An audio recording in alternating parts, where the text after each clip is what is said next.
morning class. Today we are going to get sum up of this lesson number 17, that is about the religion and the society in the early period of time. So what we are going to have a look on the lesson number 17.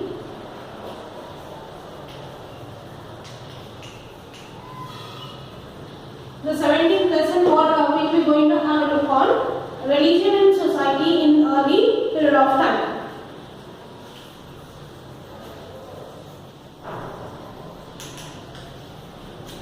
Religion and society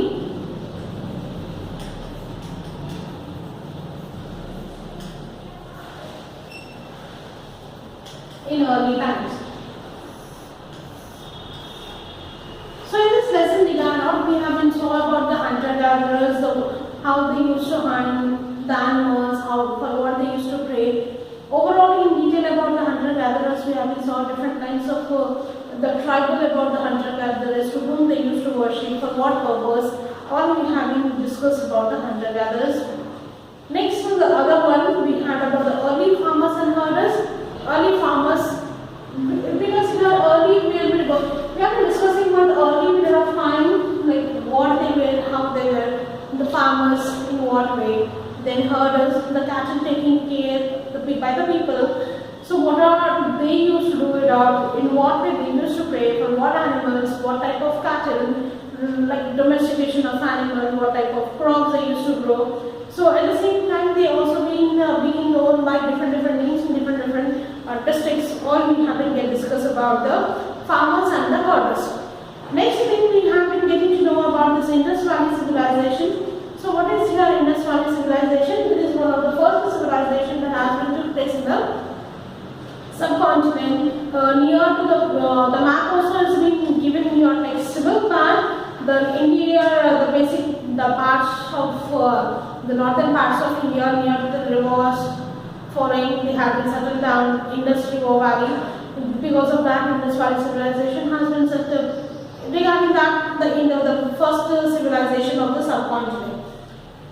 Then next one, it has also been known about the religion aspect. So what they used to pray, for what reason, in what way, basically about the religious aspect. So in the religious aspects, we have been getting to know about the Vedas. So what is basically these Vedas are? Vedas are nothing but the literature part about the Hinduism religion. They are basically classified into four. The very first is Rig Veda, which is also been the oldest Veda. The next comes here, it is about the Yajurveda, Samaveda, and the last is Atharvana Veda.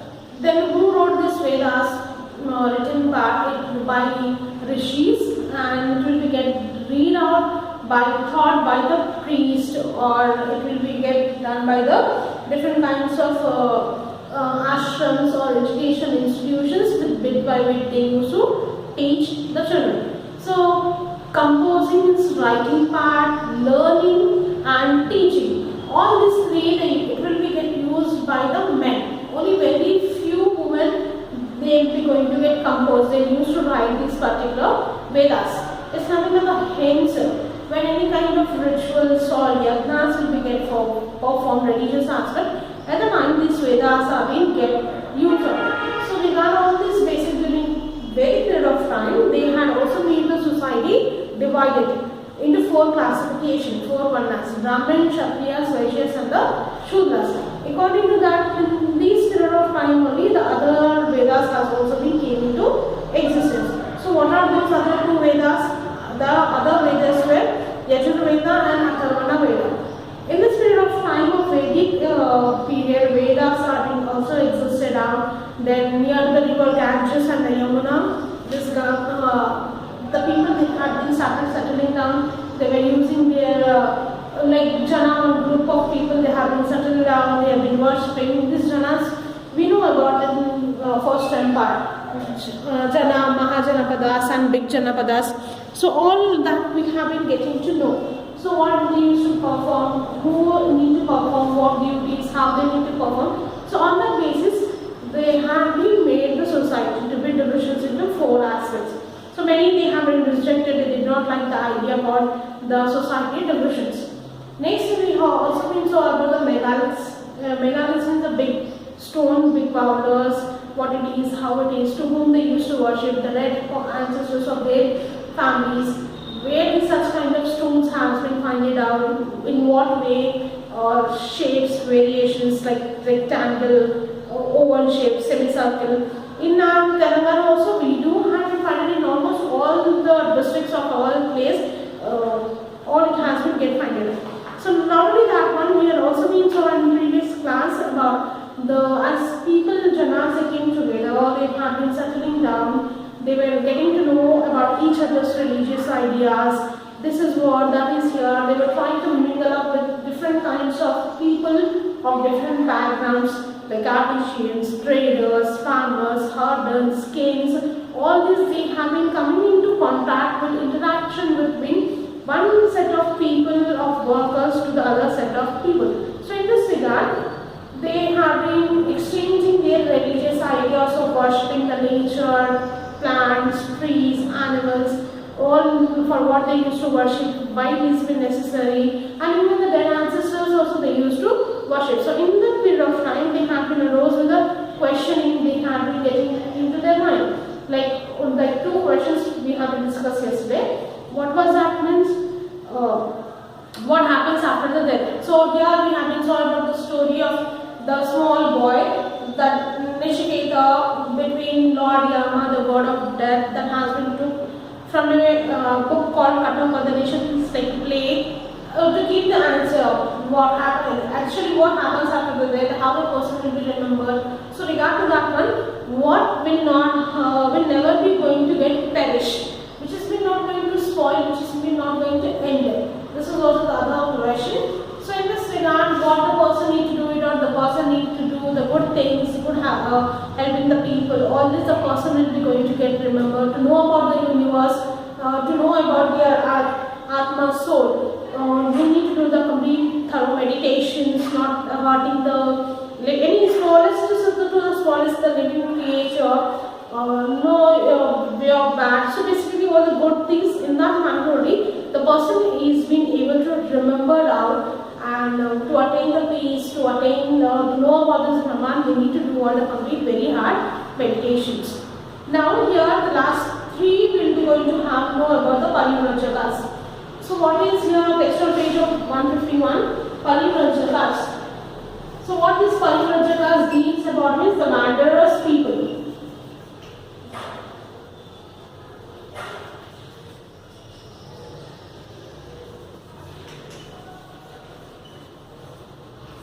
Parivrajaka's. So what is this Parivrajaka's here is?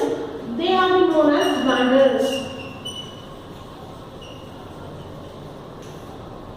So these Parivrajaka's are the wanderers people who have been worked together. They are getting the questions to get the answer, what exactly in a truthful manner, to see the answers. So these Parivrajaka's they will be moving from one place to another place to the search of the answers. There were other seekers of truth who did not live permanently in one place. They left their homes and wandered from village to village and forest to forest. Hence they were called Parivrajaka's, means basically wanderers or bhikshus, or mendicants, or those who beg. Among these Parivrajaka's, Vardhamana Mahavira, Gautama Buddha, Mahakali Goshala, Ajita Keshavbhagi became very famous. So what exactly these Parivrajaka's are? These Parivrajaka's means the wanderers or the bhikshus, the people they move from place to place, from village to village, cities to cities, or in forest areas, to attain the peace, at the same time to attain the question what they got in their mind, to get the truth answer, what exactly, how it is, for what reason, all in detail. They want to get the truth answer for their questions. These such kind of people are known as Parivrajaka's or the bhikshus, and they do not have any permanent place to settle down. Today they will go to this place, tomorrow they will move to the other place, and how they survive is they ask the food from the surrounding places, households. They'll bhikshu, they'll beg, they'll be begging all these things, and they'll use to survive till they get the proper answer. So among these Parivrajaka's, they were having Vardhamana Mahavira, Gautama Buddha,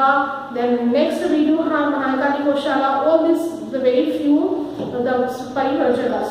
Now when we in this Parivrjagas, we'll be going to have two case studies. These are Parivrjagas, the two case studies. So this, according to these two case studies, now the very first one here, the question is, how can one attain liberation from the cycle of birth and death? So this question is by Vardhamana Mahavira. So what is this question? How can one attain? Question. How can one attain liberation?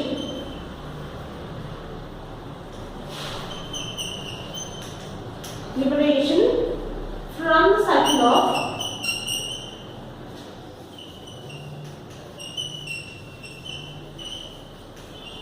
birth and death. So whose question this by whom it got? It got by Vardhamana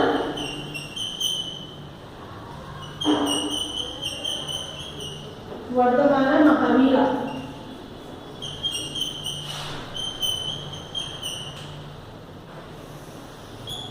So the question is, how can one attain liberation? Is basically the peace out from the birth towards till death. So this is the question of the Parivrjagas, Vardhamana Mahavira.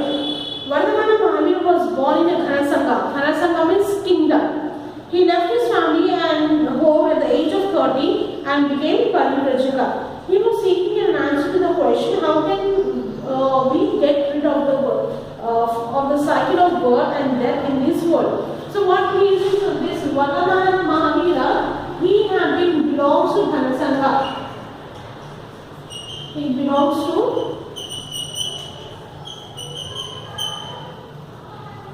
Ghanasanga. Ghanasanga here means basically the kingdom. So he left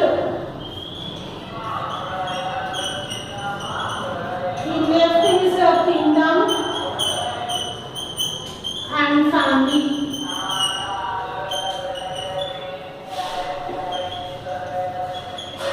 At the age of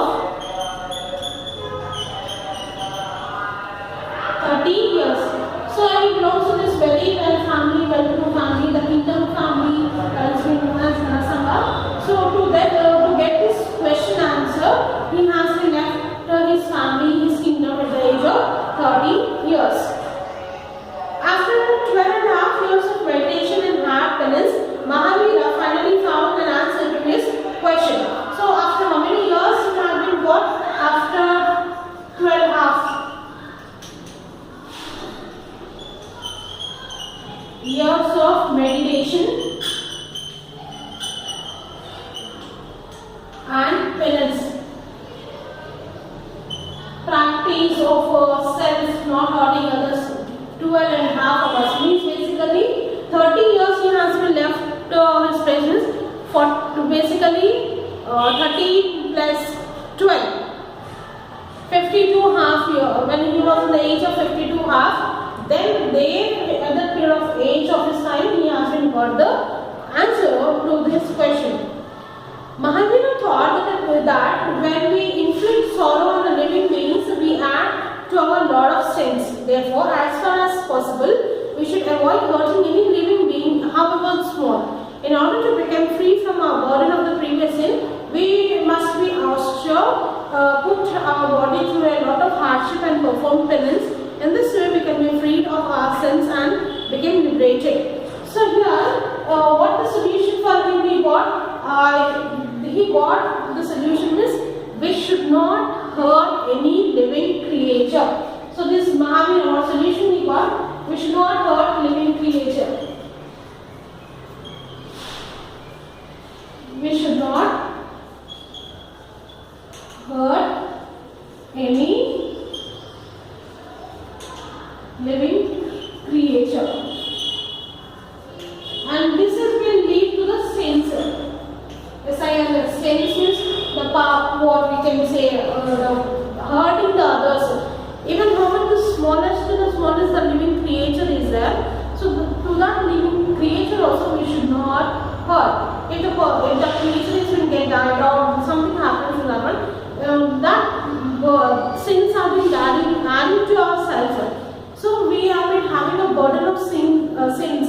wrong things what you have been done. To get rid of this sins, we should not hurt any living creation, however the tiny to the tiny smallest creature it might be.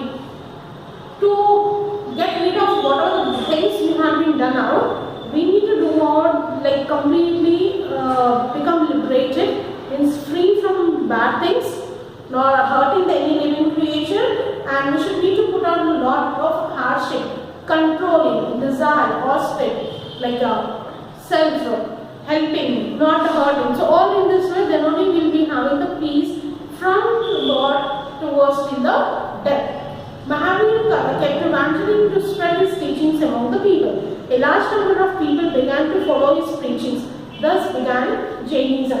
So after hearing all these Mahavira's ideas, thoughts, he started giving preaching, means giving teaching about this one towards his followers. And many together has been came, and due to this Lord Mahavira's, the new religion.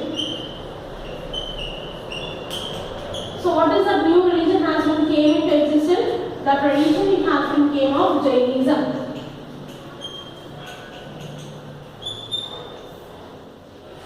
So this Jainism religion has been came by Lord Mahavira. Lord Mahavira is the founder of the new religion called Jainism. So here in Jainism, it is we should not hurt any living creature, how much the tiny or the tiny.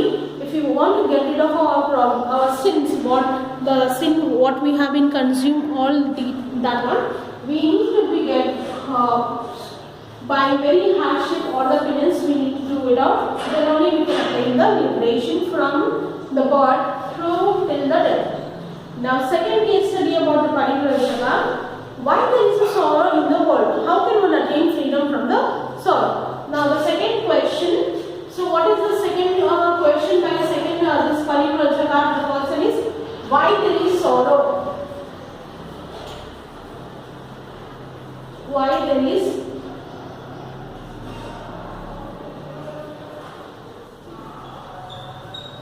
sorrow in this world?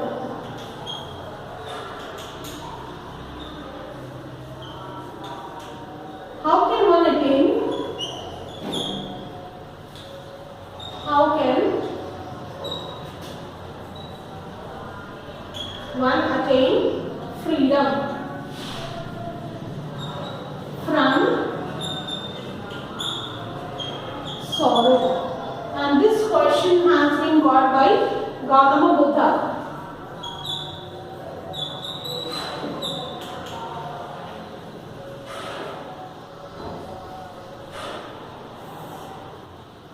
So other case study about Parivrajaka is about Gautama Buddha. To him, what the question, why there is sorrow in this world and how can one attain freedom from the sorrow? Sorrow is problems, so like facing of the problems, complete sorrowness, not feeling good. So this, why it isn't existing in the world, how can we attain the freedom from this sorrow? Like Mahavira, Gautama Buddha too was born in Sangha. He found that people everywhere are miserable, incontinent with each other. He began to think, how can we get rid of this misery? So here this Gautama Buddha, he also belongs to the same Sangha, this kingdom family.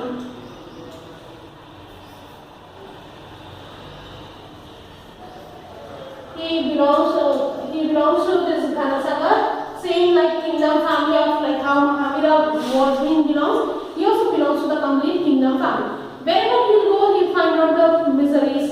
People are fighting, people are having a conflict with each other. They'll be at the same time they were been having miserable, poor conditions, very poor. He cannot able to see all this one.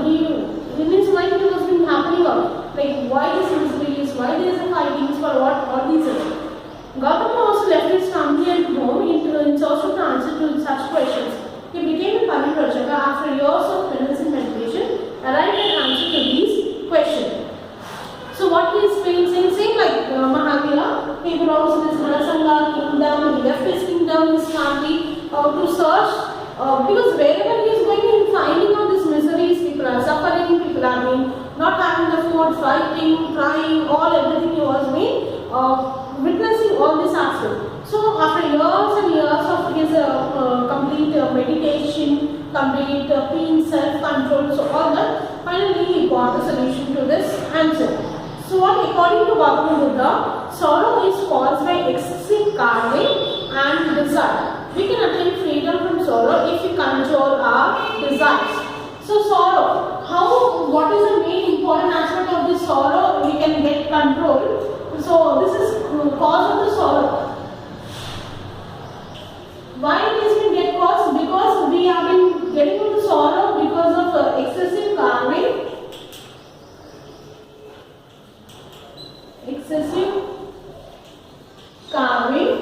And the other is desire.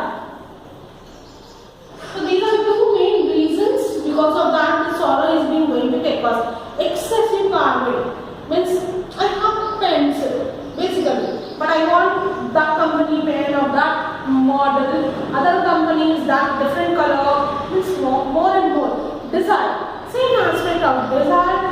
This already have, but still more bigger I want, still more bigger. So due to that one, we are getting sorrow inflicted. What we are having, we are not enjoying the present situations or present the things which we have been having. But still we want of more carving, more and more want this one, that one of the desire. So here what is being saying, if you want to get out of the sorrow, we need to control our carving, want and more, and we need to control our desires. So in order to attain control our desires, we need to live a balanced and controlled life and should not cause pain to any living creature. So one more thing what he has been saying to this aspect, we should have a balanced life.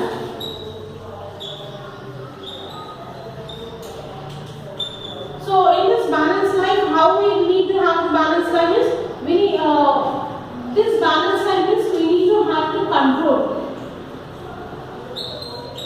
We need to control this excess carvings and the desire. The next thing also what he said, we should not cause pain to any living creature. It's basically same like Mahavira also, same Gautama Buddha's. We should not cause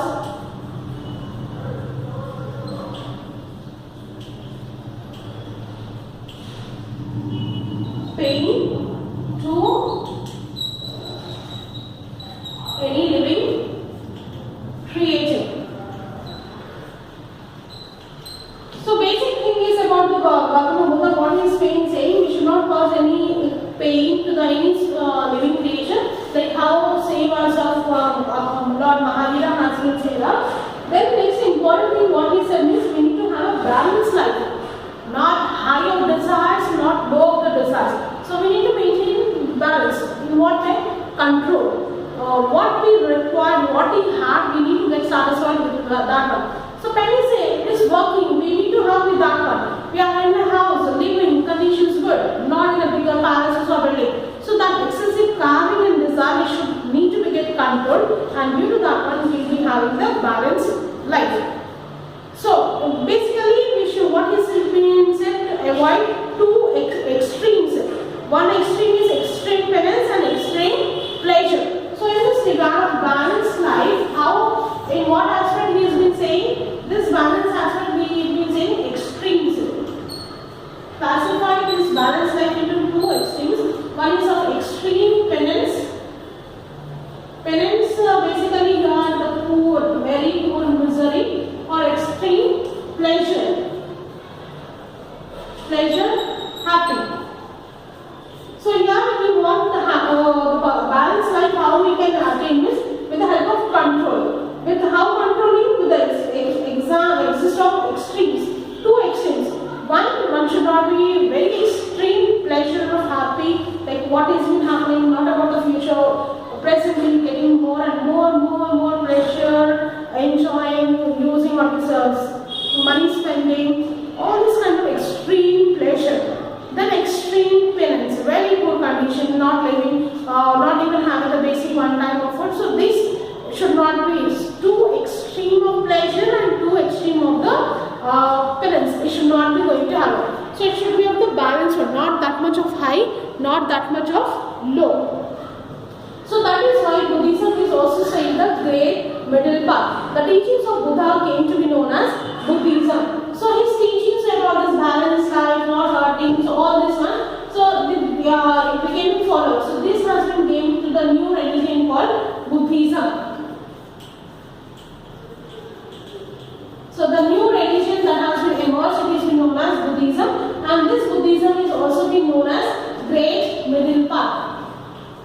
great, middle, path. So why, what is your great, middle, path? Means great means very, we need to have the control. Great means when a person is controlling his self-desire, not having showing of that much of pleasure or the poor. Middle means existing in a not extreme poor, not extreme pleasure, happy. So it should be the middle path. So this Buddhi, the Gautama Buddha's teaching, preachings were known by its followers and arose the new religion called Buddhism, or also it is known as Great Middle Path. The teachings of Buddha and his followers has been compiled in 3 collections that is called as Tripitikas. So his books collections. So what are his teachings? The books were having of 3 parts. So that 3 parts book it is known as Tripitikas. So this Tripitikas were called as Sutta Pitaka, first one. Second is Abhidhamma Pitaka. Third is Vinaya Pitaka. So this is about the Parinibbānas to case piece what we have been saw in this lesson regarding. So here we have been given the 5 inbox questions.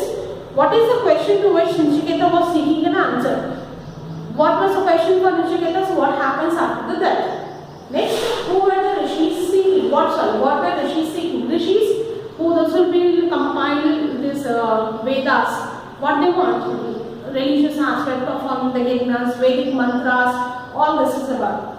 Next question, why did Mahavira say that we must not give pain to any living creation? So Mahavira's solution for the answer, question what he got, we should not hurt any living creation. Living creation we should not hurt. It is also one of the life what the God has been inculcated the life given to such kind of living creature. So that we should not hurt any of the living creation according to this Vardhamana Mahavira.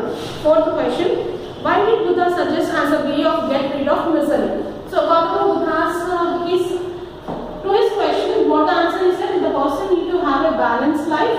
What a balanced life? To control his excess cravings and desires. How to control this too? With the extreme, not to have too extreme pleasure or too extreme penance. In this way, the people can get rid of the misery, the problems. It will be going to help to the needy people. Last question. You too must have seen many sadhus who wandered from place to place. What do you do? What they did preach, discuss in the class. So here we will be finding out the sadhus, rishis, same person.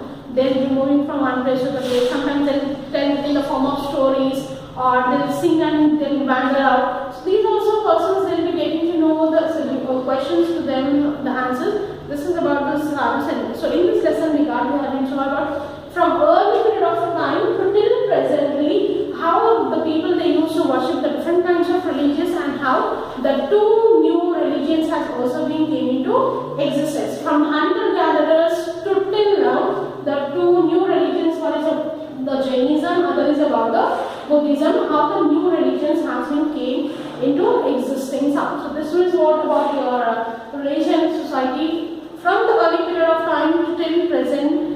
Existing of the religion, how it has been playing an important role in the lives of the people. So this you all need to go through with your textual reading and plus the inbox questions answered. In the next class we will be just going to go with the notes part of this lesson. Thank you.